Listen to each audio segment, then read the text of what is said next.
si Melisa terhadap Islam waktu itu? Buruk, Pak. Karena saya itu termasuk orang Katolik yang merasakan tahun 98. Walaupun Kerusuhan ya, kerusuhan Jakarta ya? di Jakarta. Walaupun saat itu saya masih 5 tahun, 5 beranjak 6 tahun, itu di benak kepala saya ingat sekali. Bagaimana saya menangis, bagaimana saya khawatir ketika papa saya harus keluar. Saat itu saya udah mengerti. Dan saya itu juga diajarin misalkan di TV kalau lagi nonton ada azan maghrib gitu ya, kita matiin TV atau ganti channel. Tapi kalau maghrib kan semuanya maghrib rata, semuanya kan. Jadi biasa saya matiin sih.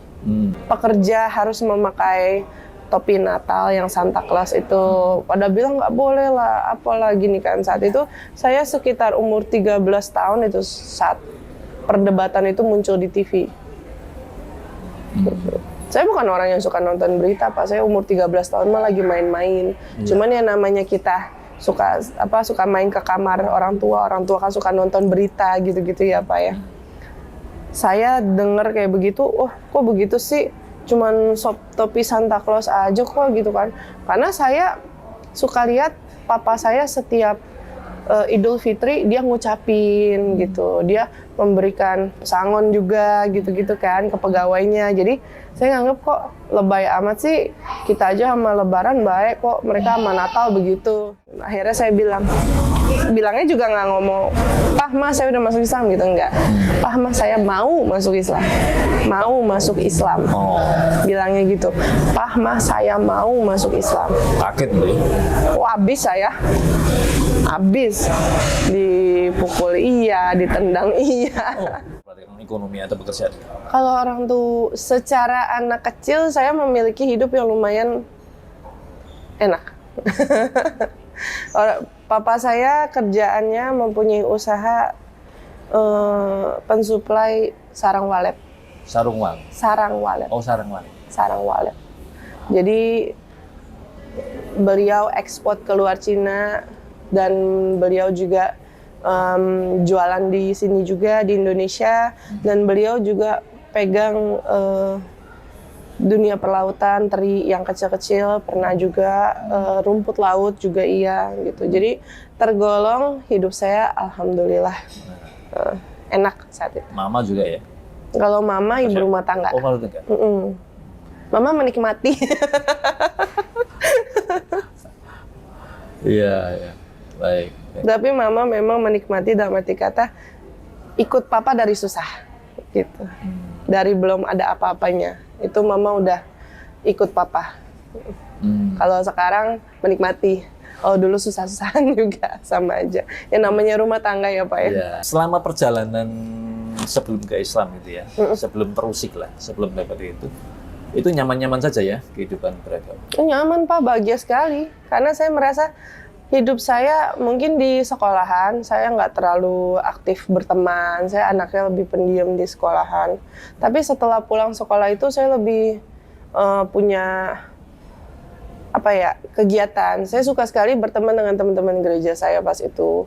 Dan saya senang sekali berteman dengan teman-teman game online saya saat itu. Jadi dunia saya lebih banyak di sana. Happy-nya saya tuh di sana. Saya lagi getol-getolnya ikut kepemudaan gereja. Dan saya juga lagi getol-getolnya main game saat itu. Ya, artinya secara materi terpenuhi gitu ya. Iya. Secara agama juga mendapat pendidikan yang baik gitu ya. Jadi dunia menjadi surga gitu ya. Bisa dibilang gitu, Pak. Dunia remaja saya alhamdulillah lah, enak, nikmat. Bawa mobil sendiri ya? Bawa mobil sendiri. Saya dari 15 tahun udah menyetir. Pandangan si Melisa terhadap Islam waktu itu? Buruk, Pak. Karena saya itu termasuk orang Katolik yang merasakan tahun 98. Walaupun Kerusuhan ya, kerusuhan Jakarta ya? Di Jakarta. Walaupun saat itu saya masih 5 tahun, 5 beranjak 6 tahun, itu di benak kepala saya ingat sekali. Bagaimana saya menangis, bagaimana saya khawatir ketika papa saya harus keluar. Saat itu saya udah mengerti. Gitu, sebagai anak kecil bocah itu saya udah mengerti. dan bagaimana saya naik ke genteng saat mereka lewat depan rumah saya demonya. Saya naik ke genteng, rumah saya juga dilempar batu, kacanya pecah. Saya diam, harus mingkem. Walaupun saya nangis, saya sesegukan di atas genteng. Karena kita ngumpet di atas situ, Pak. Gitu. Sama papa saya. Saya ingat banget, papa saya gendong-gendong saya, dorong-dorong saya naik ke atas genteng. Gitu. Itu masih di benak saya, masih ingat. Dan saat itu, ini yang namanya ajaran ya Pak ya, ajaran orang tua itu bilangnya, itu orang Islam yang begitu. Padahal sebenarnya bukan gitu ya Pak ya, saat saya udah dewasa saya baru ngerti. Dan saat itu saya kesel, saya nggak suka. Saya benci. Benci yang maksudnya bisa dibilang, kalau kita ketemu misalkan saya harus beli makanan, harus beli apa, bercengkrama gitu ya, sebatas itu aja. Tapi kalau untuk berteman, apa segala saya kurang oke, gitu. Dan saya, padahal saya tahu orang-orangnya ramah-ramah. Semua rata-rata ramah-ramah. Dan saya masih kecil ya, saat itu saya belum ngerti. Saya ingat banget yang demo-demo itu juga bukan orang-orang yang memakai seperti ini, yang ngancur-ngancurin bukan gitu. Tapi saya diajarinnya begitu.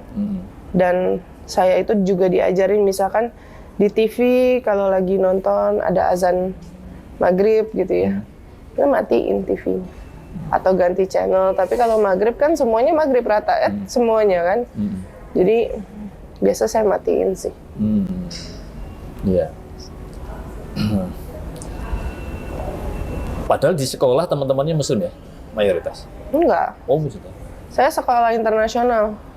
Jadi rata-rata isinya mungkin ada orang, saya sekolah internasional, jadi rata-rata orang itu isinya orang Chinese, ada juga yang dari luar Korea gitu. Itu apa? Tingkat SMP atau SMA? SMP dan SMA saya internasionalnya. Sampai kuliah ya? Kuliah juga saya masuk internasional. Jadi pendidikan terbaik lah? Iya, dari alhamdulillah. Dari sisi orang tua juga diberikan pendidikan yang baik. Walaupun punya prestasi banget? Saya itu cuman prestasi banyak di gereja. Kalau di sekolah saya secara akademis nggak terlalu pintar Pak. Gitu. Nilai saya pas-pasan lah untuk lulus ya alhamdulillah gitu. Cuman kalau apa namanya untuk saya lebih ke arah arts Pak. Art, seni. Saya suka nyanyi gitu. Saya juga apa namanya kalau bikin pita-pita yang kecil-kecil, yang crafty gitu, saya lebih seneng dibanding apa namanya, dibanding akademis pelajaran. Jadi otak kanannya yang lebih. Saya bukan anak IPA, Pak, saya anak IPS. Walaupun internasional ada pilihannya IPA IPS, tetap aja sama saya aja. juga IPS. Iya gitu kan. Ya nggak apa-apa ya Pak ya, orang kita enak-enak aja ya jadi IPS. Bapak. Prestasi, lebih berprestasi di gereja apa saja sih? Ya itu yang tadi saya sebutin Pak. Pencapaian saya yang saya suka itu adalah saya termasuk salah satu leader di Youth for Christ saat itu. Terus udah gitu saya juga bendahara saat itu, dan saya juga diberi kepercayaan untuk megang dan mengatur misa Inggris dari awal sampai akhir, sampai sukses itu saya yang harus ngeliatin. Dan saya juga salah satu penyanyinya yang di situ, salah satu MC-nya juga. Jadi kalau setiap misa itu selalu? Setiap misa, setiap minggu. Oh enggak, zaman saya pegang misa Inggris itu baru mulai, dan itu baru dikasih dari gereja waktu sebulan sekali. Tapi saya dengar Kasakusuk sekarang udah seminggu sekali. Jadi dari apa legacy saya terus jalan sampai sekarang. Iya. Kalau melihat aktivitasnya yang lebih banyak di gereja gitu ya, terpikir nggak untuk melanjutkan atau meniti karir katakanlah pelayanan yang kemudian menempuh jalur akademik ke teologi lalu pelayanan gitu ke jalur agama? Enggak sih Pak. Enggak ya? Enggak, saya nggak pernah kepikiran ke arah sana. Soalnya saya ada kepikiran soal keluarga yang saya nggak bisa ceritain juga di sini. Baik. Ya, tadi mengancap image atau persepsi negatif tentang Islam ya, bukan Muslimnya ya? Iya. Tadi kepada Islamnya ya? Islamnya. Islamnya ya. Karena saya belum paham pas itu, belum ngerti Pak. Dan wawasan juga terbatas ya. Karena pertemanan saya pun secara sekolah dan secara gereja tidak ada orang Muslim. Gitu. Teman saya cuma satu di kelas. Teman saya cuma satu di kelas yang orang Muslim. Oke. Berdasarkan pengalaman itu, Cik. Ini nanti proses hidayah dari Ki nanti saya taruh lagi. Berdasarkan pengalaman itu supaya Islam tidak dipersepsi negatif, ya, terutama non Islam itu. Apa yang harus kita lakukan sih dari sisi umat Islam? Kalau dari sisi umat Islam, menurut saya ya Pak ya, kerasnya dikurangin dikit. Apa ya? Kerasnya dikurangin dikit. Kerasnya. Sedikit aja. Karena yang saya rasakan saat itu sebagai orang non-Muslim adalah memang benar sih Pak. Kayaknya kok minim toleransi gitu saat itu ya bagi saya gitu. Karena saya tidak memiliki ilmunya saat itu. Saya tidak memahami agama ini, saya tidak tahu di Islam itu seperti apa. Bahkan seperti gini, misalkan bangsa pekerja harus memakai topi Natal yang Santa Claus itu, pada bilang nggak boleh lah, apalah gini kan. Saat itu saya sekitar umur 13 tahun itu saat perdebatan itu muncul di TV. Saya bukan orang yang suka nonton berita, Pak. Saya umur 13 tahun mah lagi main-main. Cuman ya namanya kita suka main ke kamar orang tua kan suka nonton berita gitu-gitu ya, Pak ya. Saya dengar kayak begitu, oh kok begitu sih? Cuman topi Santa Claus aja kok gitu kan. Karena saya suka lihat papa saya setiap Idul Fitri dia ngucapin gitu, dia memberikan pesangon juga gitu-gitu kan ke pegawainya. Jadi saya nganggep kok lebay amat sih, kita aja sama Lebaran baik kok, mereka sama Natal begitu gitu. Saat itu ternyata pas saya udah Islam sekarang gitu kan, saat saya masih mempelajari agama Islam saat itu, oh saya paham ternyata ada larangannya, mereka nggak boleh gitu loh. Dan saat itu di situ saya baru sadar, oh ternyata saya yang salah. Saya yang telah memaksa mereka gitu loh untuk mengikuti kemauan saya. Padahal kalau saya paksa mereka mengikuti kemauan saya, mereka dosa secara agama mereka. Dan itu saya baru sadar sekitar saya umur 19 tahun, saya lagi kuliah. Dan di situ saya dulu berarti ya persepsi-persepsi itu sebenarnya memang tidak kita rasakan saat kita masih seorang non-Muslim ya Pak ya. Kita tidak mau tahu, karena apa yang kita rasakan, saya nih sebagai orang Katolik saat itu, ngomong ke kalian, wah selamat Hari Raya Idul Fitri dan lain-lain gitu. Karena kita boleh, gitu loh Pak. Kita tidak merasakan bahwa oh, ternyata mereka tidak boleh. Pemikirannya agamanya clash di situ, gitu loh Pak. Walaupun sebenarnya memang itu salahnya orang non-Muslim. Ya, iya saya berani ngomong ini salahnya orang non-Muslim. Gitu. Karena sebenarnya toleransi itu luas. Gitu. Bukannya memaksa mereka minta Natal sama ucapkan. Kita harus toleransi bahwa mereka ternyata tidak boleh. Itu yang namanya toleransi. Bukan soal minoritas mayoritas, bukan. Baik. Itu tadi dari sisi umat Islam. Ya. Nah, dari sisi non-Islamnya, pandangan Melisa, gitu. Opini Melisa. Sebenarnya kalau dari sisi non-Islam, saat dulu ya Pak ya, memang saya pemikirannya juga, kalian terlalu banyak aturan. Dulu ya Pak, saat saya belum. Kalian maksudnya Islam? Islam, terlalu banyak aturan. Agama yang banyak agama aturan. Yang banyak aturan, iya. Ini nggak boleh, ini nggak boleh, ini nggak boleh. Saya pertama kali saya berurusan dengan teman yang Muslim itu saat kuliah. Walaupun kuliah saya di UPH ada yang Muslim, dan saya kebetulan berteman sama mereka. Saya lihat mereka biasa-biasa aja, mereka juga bukan Muslim yang berhijab, gitu kan. Asik-asik aja. Saya baru tahu, oh ternyata anak muda Muslim tuh juga kayak gue ya, asik aja gitu. Gaul juga gitu ya. Tapi pernah sekali Saya bete. PT. Abis kelas dia sholat. Kelas berikutnya saya temenin dia sholat lagi.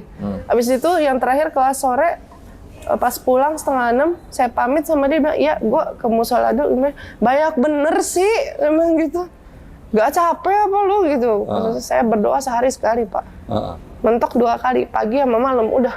Pagi pun cuma bilang, ya Tuhan tolong berikan saya kekuatan untuk menjalani hari ini, amin. Selesai. Gitu, yang penting berdoa pagi gitu. Gak panjang-panjang lah. Malam baru mau tidur, lumayan agak panjang. Saya lihat ini kok heboh amat siang ini. Mana mereka harus ini, harus itu. Saya pernah nungguin di depan musola Pak, teman saya.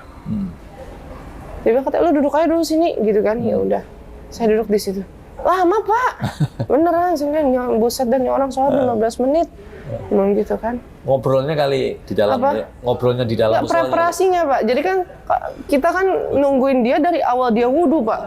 Belum dia berantem mukena di dalam, ya kan, karena dia nggak bawa mukena, jadi kan dia nungguin orang di dalam mukenanya, gitu sih. Pas dia udah keluar saya komplain, lama bener lu. Jadi banget, ntar abis kelas ini gue ada lagi begitu katanya. Ya udah dan gue nunggu tempat lain dong, nggak mau, sekali dong saya pernah nungguin dia. Dan saya berasa ya banyak banget ya aturannya ya, gitu. Jadi dan sekarang pun saya baru tahu gitu ya Pak, saya baru merasakan ya, ternyata yang temen gue rasain sekarang gue rasain nih gitu kan. Dan dia memang enak tahu Mel gitu. Dulu tuh dia pernah ngomong sama aku, enak tahu Mel gitu. Gitu. Lu berasa bersih tiap berapa jam gitu. Ada dia wudhu kan. Oh gitu ya. Itu tapi waktu itu belum masuk ya? Belum. Penjelasan itu. Tapi saya udah mulai mempelajari saat itu. Oh. Saya mulai mempelajari itu saat udah mau kuliah. Sejak? Udah mau kuliah. Jadi lagi liburan kuliah itu saya liburan mau masuk kuliah, saya itu baru penasaran sama Islam. Jadi selama kuliah saya asrama di sana di UPH, saya sambil mempelajari agama Islam. Saya udah jarang ke gereja. Apa triggernya sehingga Ci Melisa itu mau pelajari Islam? Apakah pernyataan temannya tadi? Bukan, itu kan teman saya udah lagi kuliah Pak. Zaman kuliah itu saya ketemu teman saya pas lagi libur sekolah. Libur sekolah saya tidak punya kegiatan sekolah karena kan saya udah lulus dari SMA, mau masuk kuliah kosong banget, liburnya panjang tuh Pak, sekitar 2 bulan, hampir 3 bulan saat itu. Saya bosen ke gereja cuma sore aja, gitu. Jadi ujung-ujungnya kalau lagi nggak ada temen atau lagi nggak diajak orang tua keluar rumah ke mall dan lain-lain, saya nge-game. Balik lagi ke hobi. Oke, berarti kita mau masuk ke fase mulai mengenal Islam ya. Mungkin sebelum saya barangkali ada satu trigger yang kemudian James yang meninggalkan agama lama itu. Triggernya ada Pak. Saat saya setelah pelajarin sekitar 2 tahun, 3 tahun ya, mempelajari Islam, saya lagi zaman kuliah juga. Saya merasa udah nggak nyaman, udah nggak percaya, sudah tidak ada kepingin bahkan untuk ke gereja aja saya udah nggak mau. Saya ngelihat patung salib aja saya udah di otak saya berhala. Itu yang bikin saya udah stop semuanya, stop seluruhnya. Baru saya nangis itu, saat itu saya nangis lumayan lama karena saya perang batin Pak. Perang batin yang menurut saya ini hal yang dulu saya cintai, itu. Tapi saya lumayan merasa kok bisa nggak nyaman ini gitu. Bahkan kalau biasa orang Katolik itu masuk gereja saat mau beribadah mereka pas disediakan satu wadah air yang disebut air suci. Kita toel, bikin tanda salib gitu ya Pak ya. Saya perang batin. Untuk toel dan mempercayai air itu aja saya perang batin. Padahal itu hal yang biasa saya lakukan setiap saat gini. Mengapa perang batin sih? Sudah mulai mengenal Islam ya? Jadi awalnya gini Pak, karena saya terlalu banyak main game saat itu. Dan jadi hidup saya saat libur kuliah itu, mau masuk kuliah, libur mau masuk kuliah itu saya cuman pagi nge-game, siang kadang pergi ke gereja, main sama teman-teman gereja, malamnya nge-game lagi. Dan di dalam game itu, pertama kali saya punya teman muslim itu di game itu. Gitu, karena kalau di game tidak bisa difilter, Pak. Seluruhnya satu Indonesia di dalam game itu, kita nggak bisa milih berteman sama agama yang mana, nggak bisa. Jadi mereka mayoritas pun di dalam game itu adalah orang Muslim.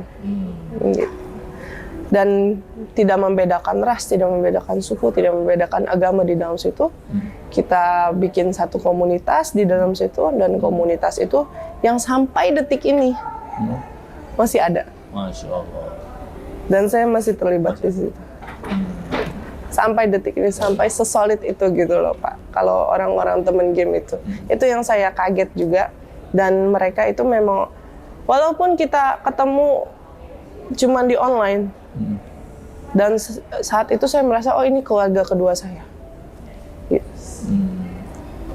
Jadi saya senyaman itu di dalam itu gitu, Pak. Jadi kita, dan saat itu saya sempat ke gereja, lagi ada aktivitas kepemudaan. Setiap aktivitas kepemudaan kan pasti ada, terkadang suka panggil Romo ya, kalau Katolik kan Romo. Dan Romo itu bilang, sebenarnya kalau kita bisa memasukkan orang luar ke dalam agama kita, mengambil domba yang tersesat, surga itu jaminan. Sebagai anak Katolik yang pas itu lagi gencar-gencarnya, lagi seneng-senengnya, cinta-cintanya sama agamanya, dan saya berasa, oh saya setiap hari ke gereja, saya setiap hari mainnya sama teman gereja, gitu kan. Aktivitas gereja apapun yang kepemudaan saya lakonin, bahkan ke kampung-kampung kecil pun saya lakonin gitu, Pak. Saya ngerasa saya udah cukup ilmu, pede, sombong saat itu, Pak. Jadi saya berencana pengen murtatin teman saya satu, mungkin di game online saat itu, targetnya. Saya juga mikir siapa. Saya kan setiap... Mulai melirik target ya? Mulai milih lah, Pak. Saat itu saya ngelihat ketua saya di komunitas. Kayaknya orangnya cuman kerja, terus main game, sampai pagi lagi, ntar dia kerja lagi, tidur, main game gitu. Kerjanya gitu karena online terus, Pak. Dibanding saya, dia lebih online-nya lebih sering. Jadi saya pikir, oh ya udah nih orang ini aja gitu. Saya yang ajak debat duluan. Teman gereja saya nggak ada yang tahu, saya nggak kasih tahu. Debatnya online? Online, kita chatting di dalam game. Iya. Nggak diketahuin yang lain karena disediakan chat pribadi. Jadi saya cuma chat ke dia doang, orang nggak ada yang tahu. Jadi sambil main game, sambil chat? Apa yang diperdebatkan? Atau yang saya serang nggak jauh-jauh dari poligami, Muhammad pedofil, teroris. Dulu boleh makan kepiting, kok sekarang nggak boleh. Kebalik. Dulu nggak boleh makan kepiting, kok sekarang boleh. Gitu-gitu. Kejadian 9 September, 9/11 yang di Amerika, gitu-gitu. Itu yang saya serang. Tapi mungkin saya terlalu sombong saat itu, Pak. Saya berpikiran bahwa orang ini bukan orang pintar, bukan orang apa. Dia 11 tahun lebih tua dari saya. Saya serang orang yang 11 tahun lebih tua dari saya. Dan dia bisa jawab semua. Tapi saat dia menyerang agama saya kembali, saya nggak bisa jawab. Tidak ada yang kepikiran bahwa ternyata dia adalah seseorang yang sedikit-sedikit belajar kristolog. Ya namanya kita nggak pernah ketemu, bahkan dia masih berpikir saya seorang lelaki saat itu, karena belum ketemu. Jadi, nggak nyangka gitu loh, Pak. Salah target sebenarnya. Kena batunya gitu? Kena batunya? Kena batunya sendiri. Salah target sekali, Pak. Senjata makan tuan? Senjata makan tuan, betul, Pak. Saat dia nanya saya tentang agama saya, yang saya lagi angkuh-angkuhnya, lagi sombong-sombongnya, berasa saya keren saat itu. Saya nggak bisa jawab. Saya sampai bingung sendiri. Sampai dia bilang, ini semua yang gua kasih tahu lu itu ada di Alkitab lu, dia bilang. Ya maaf ya Pak, saya ngomong lu gua itu karena memang di situnya kita meniru kan? Apa yang dia serang itu apa? Masih ingat? Ingat Pak, nggak akan bisa lupa itu. Masalah babi pertama. Masalah babi. Iya, karena dia bilang katanya lu nggak boleh, gitu kan. Saat itu saya jujur Pak, saya tidak tahu bahwa Alkitab itu mempunyai versi-versi sebelumnya. Saya hanya tahu satu Alkitab yang sedang versi itu tahun itu, saat itu yang saya pelajarin dari saya kecil sampai besar, belum diganti saat itu, memang itu masih. Saya membela diri. Enggak. Yang nggak boleh babi hutan. Babi biasa mah boleh, babi peternakan, saya bilang gitu kan. Masa sih, dulu versi sebelumnya beda, saya sampai kaget disitu ada versi sebelumnya. Gitu, saya nggak tahu. Gitu kan. Di situ saya merasa bodoh. Detik itu ya Pak, saya merasa bodoh. Langsung bleng, jatuh aja, gitu aja. Dan setiap saya kalah perdebatan apapun sama dia. Jadi saya serang satu topik, biasa dia serang lagi satu topik. Terus setelah saya kalah di topik itu, saya belaga sama dia, mati gamenya. Internet mati, ngomong gitu. Saya kabur Pak. Kabur untuk mencari jawaban itu atau kabur memang jadi panas emosi. Saya emosi karena saya merasa saya lagi keren, lagi aktif gereja, lagi dipandang salah satu leader dari kepemudaan. Bisa kalah sih Pak. Yeah. Tapi saya nggak nyerah. Saya besoknya lagi, saya serang lagi dengan topik yang berbeda lagi gitu. Dan dia serang lagi saya topiknya berhala. Dia bilang, saya marah sekali saat dia bilang berhala. Apa tuh berhala? Saya nyembah berhala. Nyembah berhala, patung maksudnya? Patung. Bunda Maria? Bunda Maria, Yesus, salib Yesus. Dia bilang saya nyembah berhala, bilang gitu. Itu saya marah besar. Ya kan, saya sampai ngatain, Tuhan lu aja nggak ada wujudnya, dia bilang gitu. Ya kan? Ya minimal dia bilang gitu, ya minimal yang gue sembah memang gue nggak tahu wujudnya kayak apa, gitu kan. Emang gue tinggal zaman dulu, dia bilang gitu kan. Yang zaman dulu aja nggak pernah lihat kok Tuhan gue kayak apa. Cuman satu doang, Nabi Muhammad doang, dia bilang gitu, yang pernah lihat wujudnya Tuhan gue, dia bilang gitu. Terus dia nanya, emang lo pernah lihat wujud Tuhan lo? Saya kasih foto Yesus. Dulu masih zaman Yahoo Messenger Pak. Oh ya. Dulu masih zaman Yahoo Messenger, Yahoo Messenger udah mau melipir-lipir, hilang lah gitu. Terus pokoknya perdebatan kita itu dari game pindah ke Yahoo Messenger, pindah ke BBM. Itu dulu ada lagi heboh BB tuh. Yeah. Nah di situ saya kirim gambar, ini muka Yesus kayak gini. Ini gue tahu nih Tuhan gue mukanya begini, gitu. Ya, dia bilang katanya bukan. Yakin lu ini mah ganteng banget, dia bilang gitu kan. Emang iya Yesus tuh ganteng, gue bilang gitu kan. Terus dia bilang, yakin lu mukanya begini. Terus dia kirimin saya foto Yesus yang mukanya lain. Gitu. Ini siapa? Dia bilang gitu. Ya itu orangnya Yesus. Beda mukanya, dia bilang gitu kan. Yang satu matanya blue, ini agak sipit dikit kayak Arab, dia bilang gitu kan. Gitu terus. Enggak, maksudnya, tapi penggambarannya kayak gitu secara general saya ngomong gitu kan. Enggak juga, terus dia kirimin saya foto Yesus lainnya. Gitu kan. Ini penggambarannya beda, rambutnya pendek. Gitu kan. Terus saya bingung, nggak bisa jawab. Saya cuma bilang, nggak bisa, itu penggambarannya seperti itu. Terus dia bilang, kalau Tuhannya Yesus, nggak ada, gue bilang nggak ada gitu. Ya, enggak, Tuhan lu punya Tuhan kok, dia bilang gitu. Gambarnya kayak apa? Terus saya mikir keras tuh di situ. Untung aja saya bisa jawab Allah gitu kan. Oh maksudnya Allah Bapa, gue bilang gitu kan. Iya, gambarnya mana? Dia bilang gitu. Nggak ada. Loh, kok nggak ada? Dia bilang gitu kan. Ya, emang nggak ada, gue bilang gitu. Loh, katanya Tuhan lu semua ada gambarnya, ada mukanya, dia bilang gitu. Yang diserahin keras. Kenapa saat itu saya nggak kepikiran, iya ya, Allah itu nggak ada gambarnya Pak. Sama seperti orang Muslim yang manggil Allah, tidak memiliki gambarnya. Di situ saya baru kepikiran saat itu. Iya ya, berarti Allah yang saya sebut dan Allah yang disebut sama orang Muslim itu sama. Tapi kenapa Yesus mereka tidak ada gambarnya, kita ada? Gitu kan. Itu saya berpikir sangat keras di situ. Saya bilang, iya, saya nanya kan sama dia, kenapa Pastor? Nabi mah semua nggak ada muka. Kita mah nggak ada mukanya semua, dia bilang gitu. Nggak ada yang tahu mukanya seperti apa, tulisan doang nama, dia bilang gitu.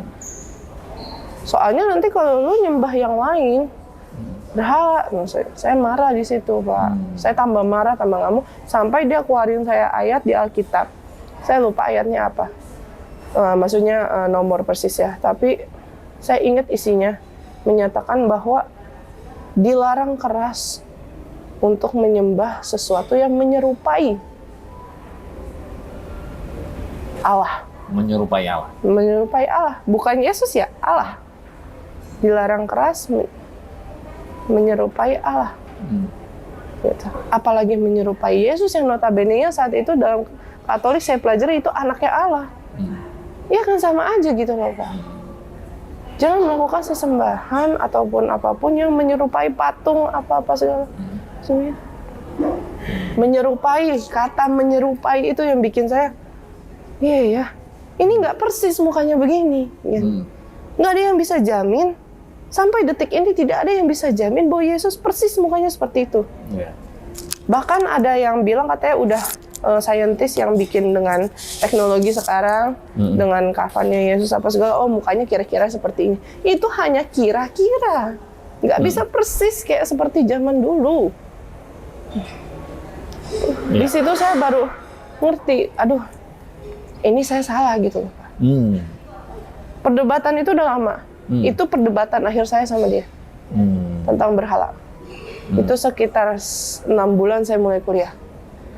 Terus mulai pencarian gitu ya? Mulai pencarian.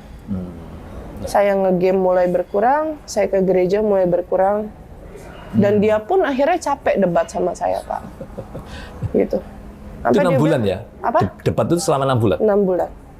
Sampai dia akhirnya capek, dia ngomong sama saya gini, udahlah, dibanding nanti ujung-ujungnya kita malah berantem. Dia bilang gitu, ntar malah pecah komunitas. Karena saya di komunitas dalam game pun saya salah satu leader. Gitu. Nanti malah pecah, dia bilang. Kita main game aja. Kalau lu mau tahu soal agama, mau tahu soal apa, lu nontonnya Zakir Naik sama Ahmad Didat, dia bilang gitu. Saya dikasih 2 referensi beliau tersebut gitu. Dari situ saya nontonin YouTube mereka. Saya self-search. Dan akhirnya saya menurun di dalam game, saya menurun. Dalam dunia gereja pun saya hilang total. Saya alasan saya kuliah. Gak sempat lagi ke sana gitu. Sibuk gitu. Oke. Lah, mulai menemukan Islam gimana cerita? Ya awalnya seperti itu ya Pak ya.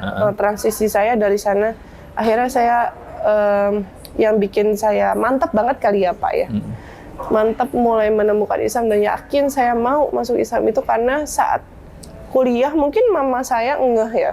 Dan melihat saya udah jarang ke gereja. Bahkan saat saya lagi pulang dari asrama pun, hari Minggunya saya ngedablek di rumah, nggak ke gereja, nggak main lagi sama teman gereja. Mungkin dia ada worry, tapi nggak ngomong sama saya. Dia bilang, Mil temenin mama yuk ke Salatiga, gitu. Ziarah ke makam Bunda Maria. Gua Bunda Maria, bukan makam. Gua Bunda Maria. Oh ya udah ayo, saya pikir gitu. Karena iming-imingannya gini, ke goanya sehari paling abis itu kita kuliner. Gitu. Oh ya udah ayo, gitu. Pas saya udah pergi ke sana sama keluarga mama saya saat itu, sampai di lokasi Gua Maria, saya doa cuman asal-asalan dalam arti kata, yang penting di depan orang tua kelihatan doa. Gitu. Abis itu saya keluar, kan di pelataran guanya itu banyak orang-orang yang lagi jualan ya Pak ya. Mereka pada jualan apa namanya, berbagai macam hal lah, peritilan-peritilan orang-orang Katolik gitu. Buku rosario, buku doa, daily bread yang kecil-kecil, kartu-kartu gitu. Juga ada salib, kecil-kecil, sampai yang gede juga ada. Di situ saya nggak mau lihat, nggak mau ngecek. Tapi saya penasaran. Jadi pas saya nengok, mama saya udah nggak ada. Ternyata dia lagi ada di depan satu kios. Yang jualan orang Muslim pakai jilbab. Saya kaget, saya penasaran. Itu jilbab gitu kan? Berarti Muslim kan dia gitu. Tapi jadi memang dia mungkin orang kampung sana gitu ya Pak ya. Yang memang nyari duitnya jualannya sama orang non Muslim. Ya kan nggak ada halangannya gitu. Saat saya datengin, dipanggil, Mel sini, mamaku panggil gitu. Mama mau bikin altar kecil, dia bilang, di kamar kamu. Taruh patung Bunda Maria. Dia bilang gitu. Cakepan mana ya? Dia nggak lupa. Saya yang saat itu otaknya lagi perdebatan, batin. Ditanya sama dia, muka patungnya cakepan mana? Yang satu putih, cantik gitu ya, pakai kerudung, rambutnya masih kelihatan, mukanya agak kayak Dewi Kuan Im. Sampai sekarang masih ada di rumah saya, mungkin di kamar saya tuh. Itu yang dibeli akhirnya. Satu lagi pakai hijab syar'i warna biru, tangannya begini. Gitu. Bajunya syar'i, hijabnya tertutup semuanya begitu. Kayak apa? Saya ambil. Ditanya lagi cakepan mana? Saya harus milih, yang satu mukanya Arab, satu mukanya kayak Tionghoa Dewi Kuan Im. Gitu kan. Ujung-ujungnya dia milih sendiri yang warna putih. Karena saya bilang, saya bingung, nggak tahu yang mana, terserah mama. Dari situ saya bilang, ini udah nggak bener. Itu yang bikin trigger saya langsung makin nggak bener. Kok mama saya ngeliat kayak gitu, nggak merasa ada yang salah gitu loh. Salah nggak sih begini gitu loh. Karena yang tersadarkan hanya saya saat itu. Ini nggak normal gitu loh maksud saya. Saya ngeliat kanan kiri. Sampai akhirnya, saat dulu teman saya pertama kali perdebatan soal patung itu, berhala. Di dekat rumah saya itu ada 2 gereja Katolik besar. Yang satu Stella Maris Pluit, yang satu di Pantai Indah Kapuk, Regina Coeli. Saya datengin dua-duanya, Pak. Saya bandingin patungnya. Beda, Pak. Patung apapun yang ada di dalam sana. Patung Yesusnya beda, mukanya, pakaiannya. Patung Bunda Marianya pun beda, mukanya, pakaiannya, dan pretelannya. Beda semua. Yang satu Pantai Indah Kapuk itu baru dibangun, masih baru saat itu, masih bagus. Patungnya lebih modern, mungkin saat itu. Wah, udah di situ saya udah aneh dulu itu. Dan saat ini lagi, perdebatan lagi tentang patung lagi, berada lagi di situ saya makin aneh. Saya nggak ujuk-ujuk masuk Islam, Pak. Saya pas itu masih mencari agama lain juga untuk perbandingan masih. Agama apa, Cik? Ini saya baru cerita di tempat Bapak. Saya belum pernah cerita tempat lain. Pernah di Radio Rasil sih saat itu. Buddha, karena papa saya Buddha. Jadi saat itu sempet-sempetnya aja gitu papa suruh saya ikut untuk pai-pai di wihara. Katanya karena kita lagi pergi sama keluarganya, nggak enak pai-pai aja, nggak apa-apa. Taruh pai-pai di setiap patung yang ada di dalam wihara itu. Ada patung gajah, ada patung yang lain-lain, dewa-dewa lain, beda-beda ya Pak. Sampai di patung yang paling besar, Dewi Kuan Im. Waktu itu. Cantik gitu kan. Yang bikin saya bingung satu Pak. Biksuwani Bapak tahu? Belum. Mereka mempunyai biksu. Kalau Katolik Romo mereka biksu. Kalau biksu lelaki, biksuwani perempuan. Semuanya botak Pak. Tidak memiliki rambut. Mau biksu, mau biksuwani. Semuanya botak. Sampai saya bingung. Ya kan? Mana yang laki, mana perempuan? Enggak sih, bukannya bingung itu sih Pak. Itu sih kelihatan sih masih Pak. Karena mereka masih kadang suka pakai perbedaan lah kelihatan gitu dari muka dan bentuk itu ya Pak ya, masih beda. Yang saya bingung tuh ini Pak. Kalau memang larangan mereka untuk biksu atau biksuwani itu adalah rambut tidak boleh kelihatan, biar tidak ada nafsu. Kenapa Dewi Kuan Im ada rambutnya Pak? Saat itu saya bingung apa? Dewi Kuan Im digambarkan sangat rapi, sangat cantik, perempuan yang sangat wah sekali gitu. Bahkan bahkan digambarkan rambutnya sangat rapi, ada kondenya, diikat begitu. Kayak begini tangannya, gambaran perempuan cantik. Tapi biksuwaninya botak. Di situ saya mikir, lah harusnya Dewi Kuan Im-nya botak dong. Kalau memang mereka mau memberikan example bahwa tidak boleh biksuwani memiliki rambut, gitu. Ada nafsu, ada apa? Ya sama, kita kan juga dibilang kalau misalkan mau kelihatan tidak mau memakai hijab, botakin aja. Ada itu di Alkitab larangannya. Kalau tidak mau menggunakan tudung rambut, botakin aja rambutnya. Gitu. Dan itu saya nggak pernah diajarin, Bapak. Di gereja tidak ada ajaran seperti itu. Itu saya dikasih tahu teman saya di game itu.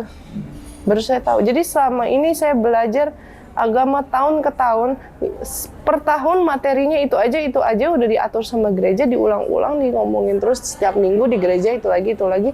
Paskah lah, antar daun palma lah, apalah, gitu-gitu. Natal lagi, ntar sebentar lagi apa. Itu aja diulang-ulang terus. Di luar konteks itu, isi Alkitab masih banyak, itu nggak pernah saya sampaikan. Nggak pernah disampaikan? Nggak pernah disampaikan juga. Akhirnya saat saya udah banyak yang saya buka, banyak yang saya cari tahu dari Zakir Naik, Ahmad Didat, saya ikut buka, saya ikut ngecek, saya ikut apa. Udah. Semakin banyak menemukan kontradiksi gitu ya? Iya, itu ya akhirnya. Tapi titik saya akhirnya memutuskan itu ya saat itu. Saat saya lagi di Goa Maria di Salatiga itu. Saya udah bilang, saya pasti fix akan pindah ke agama Islam. Fix. Detik itu saya langsung mutusin, bagaimanapun caranya. Iya. Ketika ke Goa Maria itu sudah ke Hindu ya? Ke Buddha tadi ya? Udah ke Buddha. Udah. Nah, dari sisi mananya Islam ini yang kemudian membuat Cemilia itu menjadi yakin? Peraturannya memang banyak, Pak. Saya yang tadi mikir, peraturannya banyak ya. Ya. Jadi, saya paham kenapa peraturannya segini banyak. Gitu. Saya ngerti. Karena lucu gitu, Pak. Kalau tidak diatur, hidup manusia itu berantakan. Termasuk saya mikir gini, sayang sekali, saya sangat menyayangkan. Saya pernah pergi ke Korea, Pak. Di sana ada gereja Katolik. Ini saat setelah Muslim? Sebelum. Saya lagi jalan-jalan. Cuman mentok pas itu hari Minggu. Kita cari gereja. Saat saya mau masuk, kita sebenarnya nggak ada larangan sih. Cuman kita malu, kita keluar sendiri. Bapak tahu di dalam gereja itu, mereka semua menggunakan topi yang sangat besar, ataupun tudung kepala. Entah itu cuman kain yang ditaruh di atas kepala, dan lain-lain. Itu kalau di Korea gerejanya seperti itu, gereja Katolik. Mereka kepalanya ketutup saat masuk ke gereja. Rambutnya nggak boleh kelihatan. Baik. Gitu. Saya bingung. Sampai kita segan masuk. Kita keluar lagi. Nggak jadi. Karena kita merasa salah kostum, Pak. Gitu. Saya ingat banget itu dulu. Akhirnya pas pulang, pas pulang di rumah, saya nggak ngerti. Akhirnya mama saya cuma bilang itu perbedaan budaya. Tapi saat saya pelajarin Islam dan saya terpaksa melihat Alkitab saya, ternyata ada ayatnya yang menyatakan kalau kamu mau masuk ke gereja atau ke bait Allah, kamu harus menggunakan tudung, tutup kepalamu. Kalau enggak, mendingan rambutnya botak aja. Makanya saya, ini kenapa pas di Korea begini orangnya? Karena mereka lebih mengikuti ajaran di Alkitab itu. Dibanding gereja yang ada di Indonesia. Mohon maaf Pak, saya ke gereja rok saya segini. Iya. Gini. Bahkan lengan saya segini, kelihatan semuanya. Udah kayak ajang cari jodoh. Yang penting dapat orang Katolik nih, cowok yang baik gitu. Iya. Ya. Baik, Ji. Dari sisi, kan tadi sudah mulai ragu dan lalu mendekat ke Islam ya. Apanya dulu waktu dari sisi ajaran Islam itu, apanya dulu yang menyentuh Cik Meli yang kemudian menjadi keyakinan? Karena kalau saya melihat secara ajarannya orang-orang Islam gitu ya Pak, peraturan-peraturannya yang diciptakan, saya ngelihatnya tertata, terstruktur gitu loh Pak. Ada alasan kenapa kita 5 kali sehari. Bahkan saya sampai nge-research di Google tentang sholat. Banyak peneliti yang bilang itu bahkan bagus untuk kesehatan. dan lain-lain. Saya sampai bingung, bagaimana sujud bisa bagus untuk kesehatan? Gitu. Itu secara ilmiahnya saya cari, tapi secara perbandingan dengan Katolik, saya sampai bingung. Ada di mana cara Yesus berdoa di Taman Golgota sebelum dia ditangkap. Mau diadili saat itu. Cara berdoanya ditulis jelas dalam Alkitab, dia bersujud, Pak. Ya. Bukannya begini. Kalau kita kan orang Katolik kan ini kakinya berlutut ya, berarti berlutut dan tangannya begini. Tapi digambarkannya begitu. Banyak sekali yang menggambarkan dia melakukan hal seperti itu. Padahal jelas di Alkitab katanya bersujud. Berarti sholat dong. Mukanya sampai kok ke lantai. Dari titik itu saya merasa, oh berarti peraturan Islam itu betul. Banyak yang lainnya, Pak. Banyak sekali yang, kalau Bapak nanya yang pastinya yang bikin tersentuh apa? Salah satunya sholat. Salah satunya sholat. Artinya tidak satu aspek ya yang dipelajari Jemeli? Enggak semua. Karena nggak mungkin hanya satu aspek, Pak. Gitu. Saya itu orangnya kalau nggak masuk ke logika saya, nggak akan saya jalanin. Dulu itu saya sampai mikir, kok bisa sih saya tanpa logika ngejalanin agama ini gitu. Karena cinta ya, Pak, itu udah beda hati gitu, Pak. Makanya saat saya udah merasakan, oh ini secara logika masuk, saya terima, hati berubah, Pak. Itulah di situ. Ada teman atau orang yang diajak dialog sebelum Jemeli memutuskan meninggalkan agama lama dan masuk Islam? Ada teman saya Katolik dulu satu di kuliah. Teman Katolik ya, justru? Teman Katolik. Di kuliah saya ada orang Katolik juga, Pak. Kan itu kuliah global nyampur. Bahkan mayoritas Kristen di situ. Saat saya kuliah belum masuk Islam. Itu teman yang diajak diskusi tentang Katolik tentu ya? Tentang bukan Katolik. Tentang Islam ya? Bukan. Kalau tentang Islam saya cuman dialog dengan teman saya itu yang di game. Dan setelahnya saya research sendiri. Teman diskusi saya cuman itu yang di game online itu aja. Itu sudah cukup meyakinkan Jemeli bahwa untuk berpindah ke Islam? Cukup bikin emosi, Pak, bukan cukup meyakinkan. Cukup bikin emosi dia. Emosinya penasaran, emosi marah? Marah, Pak. Karena saya lagi angkuh-angkuhnya saat itu. Oh iya, waktu itu. Enggak, maksud saya setelah mulai ragu dengan agama lama gitu kan, dan mulai belajar Islam, maksud saya teman dari Islam yang diajak dialog untuk lebih meyakinkan atau untuk bertanya itu ada nggak? Nggak ada. Malah saya ngajak dialog teman saya yang Katolik, yang saya rasanya agamanya kuat, bahkan ketua saya juga, untuk meyakinkan saya jangan sampai saya goyah dari agama Katolik. Tapi nggak ada yang berhasil. Karena saya butuh keyakinan saat itu, Pak. Keyakinan saya lagi menurun. Gitu. Saya lagi goyah. Mencari sandaran gitu? Mencari sandaran. Kenapa bukan pendeta? Atau ke gereja yang lebih paham? Teman saya bawa saya ke pendeta akhirnya. Ke Romo, bukan pendeta, ya. Romo. Sebutannya Romo. Saat saya tanya pertanyaan saya, kenapa di Alkitab ada ini? Terus kenapa kita nggak jalanin, Pak? Terus ini Trinitas apa? Ini dibilang ini bapaknya, gitu kan? Dia kagak punya anak, bilang gitu. Saya pernah dekat dengan seorang teman saya yang bawa saya ke Romo. Saat saya tanya, dia juga nggak bisa jawab. Kamu cukup yakini aja. Bahkan saat itu dia bilang, jangan sampai setan mengusik kamu. Dia anggapannya saya kesurupan setan berarti, Pak. Gitu kan, sampai, lah ini gimana sih? Saya nanya ini loh, gitu loh. Udah. Baik. Oke. Proses bersyahadatnya gimana sih? Proses ikrar. Jadi orang tua dulu atau diam-diam atau gimana? Diam-diam dulu, Pak. Jadi saat itu setelah pulang dari Gua Maria, saya bingung mesti kemana. Karena saya udah mantep pengen syahadat. Saya cari tahu cara syahadat dan lain-lain. Tapi saya pikir saya butuh bantuan teman. Yaitu setelah saya menghilang 2 tahun dari game, saya hubungin dia lagi. Teman yang diajak teman ini. Dan ujuk-ujuk saya nggak pakai basa-basi. Gue mau masuk Islam, bantuin dong. Aku bilang gitu. Kaget dia. Nggak mau dia, nggak mau bantuin. Oh, enggak, lu jangan main-main lo sama agama. Dia bilang gitu. Kan dia kaget kan, 2 tahun menghilang, saya tiba-tiba hubungi. Saya sampai mikir, BBM-nya masih yang ini nggak ya gitu kan. Kontaknya masih yang ini nggak ya. Akhirnya saya kontak, saya ngomong gini-gini.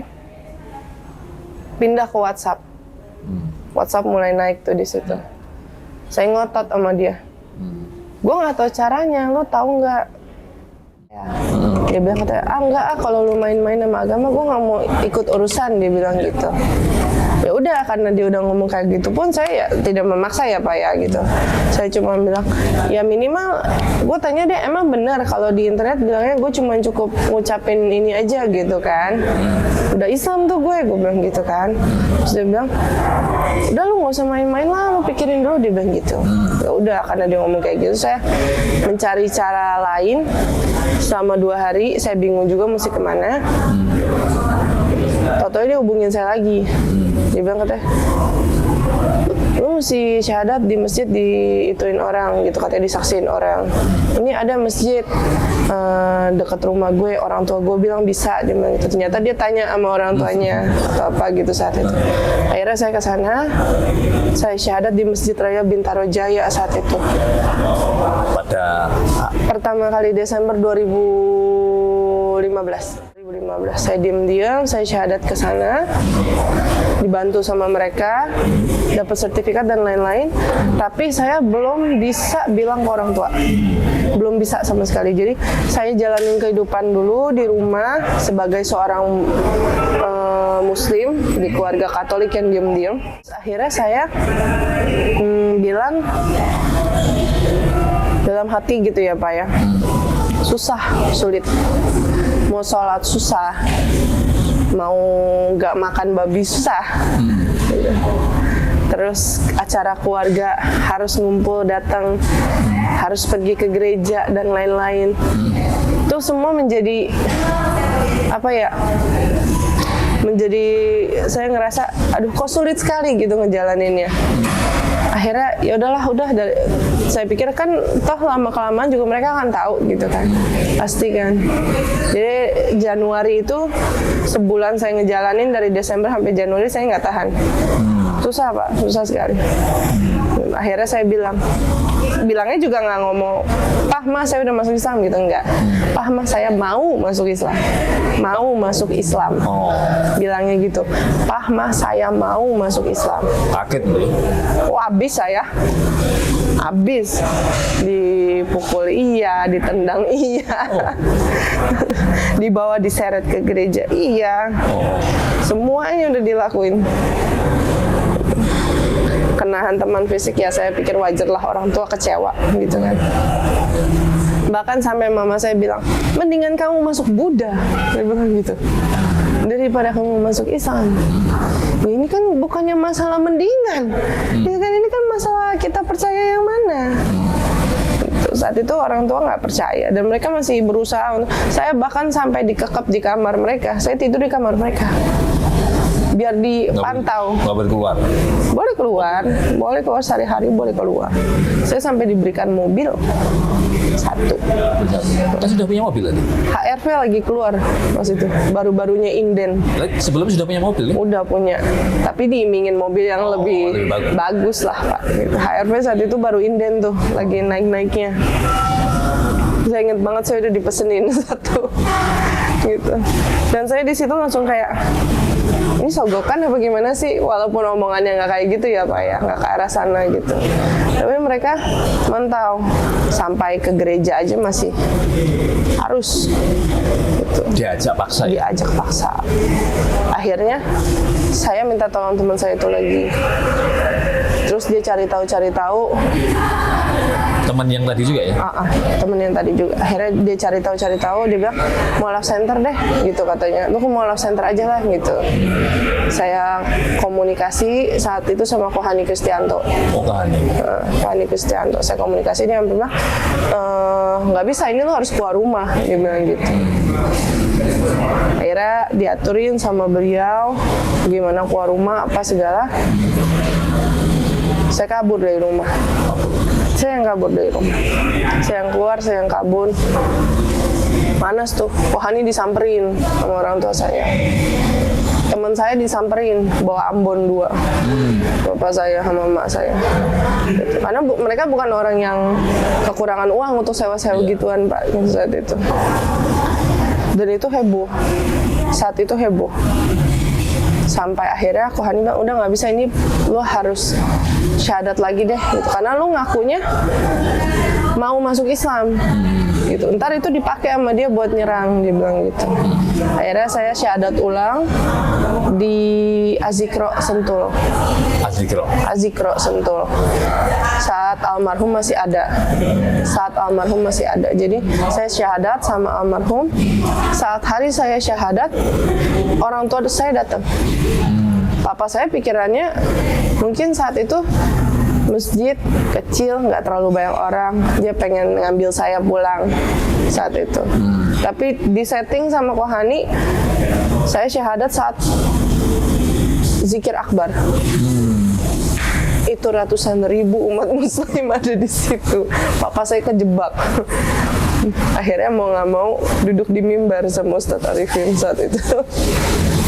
Dan menyaksikan saya syahadat ulang. Yang dipanggil di mimbar ayahnya?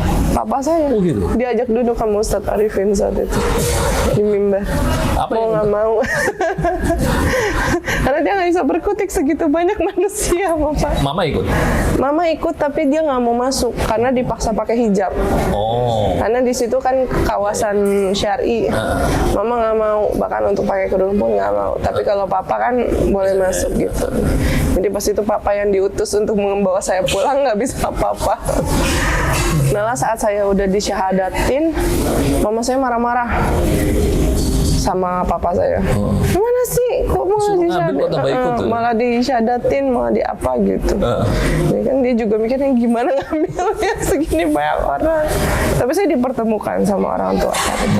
Dan akhirnya papa saya ngomong sama Ustadz Arifin, istri saya ada di mobil, Pak, gitu-gitu. Akhirnya dikasih masuk sama Ustadz Arifin, nggak harus pakai hijab. Di situ. Ikut di panggung juga? Ikut, nggak di panggung. Udah selesai, saya udah selesai syahadat di kediamannya beliau pas itu, di kediaman Ustadz Arifin. Private saat itu dimediasikan. Tapi saya tetap nggak bisa pulang. Akhirnya saya bilang saya mau belajar agama dulu. Dilarikan sama Kohani ke Bandung, tempat Ustadz Agim di Darut Tauhid pesantrennya.